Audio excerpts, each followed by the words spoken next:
Hello YouTube and welcome back to old Flads. This is Ace of Spades, this is the custom map review, and today I have a wonderful example of prefab map making for you. This is the Siege of the Dragon's Den and it's made by a guy called Grazer Madhill. Now I was fortunate enough to play with Grazer today and it's really nice playing with the guys that make the maps because it gives you a pretty good insight into their mindset when they were thinking about designing the map, about how they wanted it played. I think most people do design maps around how they want it played and how they would play it themselves, so it was interesting to see that. We also today have the competition winners that will be coming up at the end of this video. There were two of you, the draws have been done, don't worry, that will come in good time. But for now, let's just enjoy this map and I'll give you a few of my thoughts on how this thing plays out and really some of my thoughts about how I went about and how I would see the best way of playing it.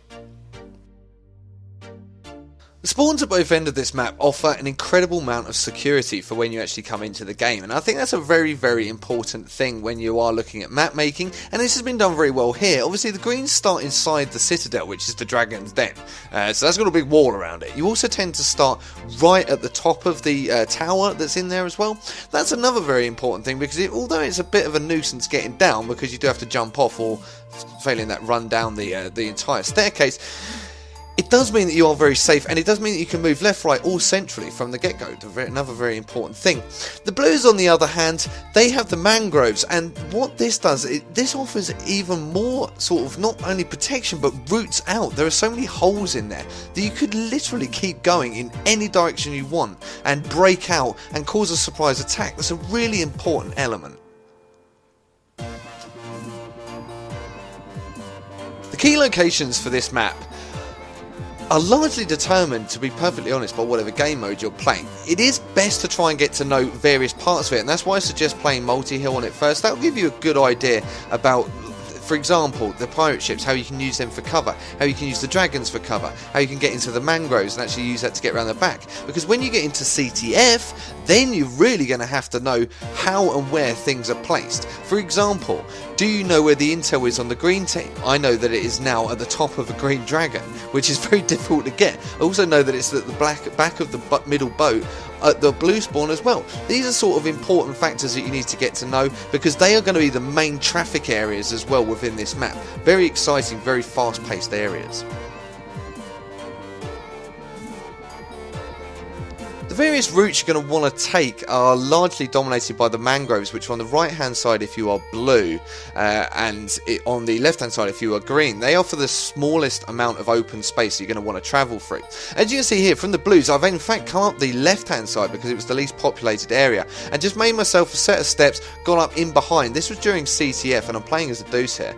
This was during CTF and I've come up the left hand side and that's given me almost a free reign up in towards where the intel is located for the green team. For the green team, I think going through the left hand side through the mangroves offers you the most cover, it offers probably the quickest route, and it means you don't have to get involved too heavily with the combat when you want to try and get in and around for CTF. If you're playing multi-hill, it still helps to try and flank around and use the ample cover that you have that spans the entire width of the map to give you the best chance of getting out alive.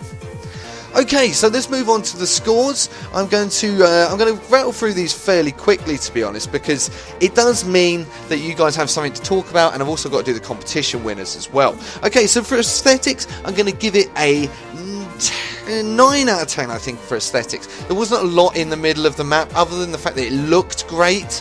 I would have liked a little bit more, but I mean, it depicted what it was supposed to depict, but I think there could have been some additions in there. For creativity, I'm going to give it 10. The reason I'm giving it 10 is because the use of the prefabs and the way that it tells the story really sort of, it lends itself to me. It sort of makes me feel really happy about playing it, and it gives the whole map a sense of purpose as well, which is something that's really important.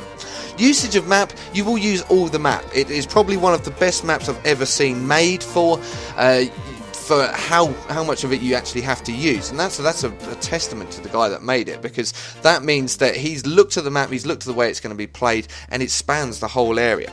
The game modes, there are CTF, Classic CTF, Demolition, Multi-Hill, TDM and VIP. That gives it a 6 out of 10, not a lot I could say about that. Longevity prediction, I'm going to give it a longevity prediction of 10 out of 10. It's probably the best CTF map I've played from the Steam Workshop, and it's also probably one of the nicest looking and sort of I don't know, interesting maps that I've seen as well. So I'm going to give it a 10 for that. So that gives us a 9, 19, 29, 39. That gives us a grand total of 45 out of 50. That's a cracking score. Congratulations, Grazer. Anyway, let's get on to the competition, because I know that's what most of you are here for. There were 23 correct winners. I gave you all a random number from randomnumber.org. I told it then to pick 2 random numbers from 1 to 23. The winning numbers were 13 and 18. They belong to Scout, Mega Man, and Dialy. So congratulations, you have won a copy of Ace of Spades. Add me on Steam and we can play it and I can give you a copy. Thanks very much for watching. I've been Flads. Cheers and goodbye.